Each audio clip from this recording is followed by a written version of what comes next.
nagtatanong na kailangan ba daw maglagay talaga ng hashtag sa tuwing mag-upload tayo ng mga videos? Yes po, kailangan natin ng hashtag.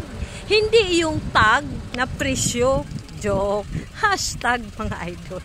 Hashtag yung kailangan din na yung hashtag na gagamitin natin yung na-fit sa ating videos na in-upload. For example, nag-upload tayo ng kumakain tayo. E di syempre, hashtag eating.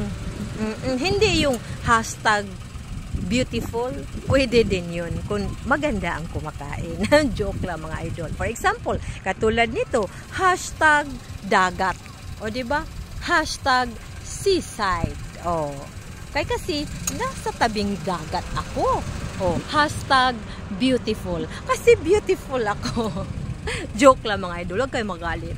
Oo. Hashtag roadside. O, ayan. Ganyan.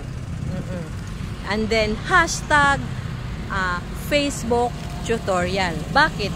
Tinuturo ko man ang tungkol sa Facebook Reels natin. Siyempre, kung anong meron sa iyong video, yun ang gagamitin nating hashtag. For example, mayroon mang car sa likod. O, diba? Hashtag car. O. Tapos, hashtag cute. Bakit? Cute man ako. Ayan. Oo. Yan ang paggamit ng ating hashtag. Oo. Kasi ang dapat na mangyari dyan o ang kahalagahan is kung hashtag beautiful, dalhin ka sa mga beautiful na mga tao. Yun, mga idol. Katulad ng hashtag legit team reelers. So, doon ka, ang yung video ay dalhin doon sa lahat ng mga members ng hashtag legit team reelers. O, ganyan. Kasi, yung hashtag ay doon ka dadalhin sa mga grupo. Sample, hashtag cute.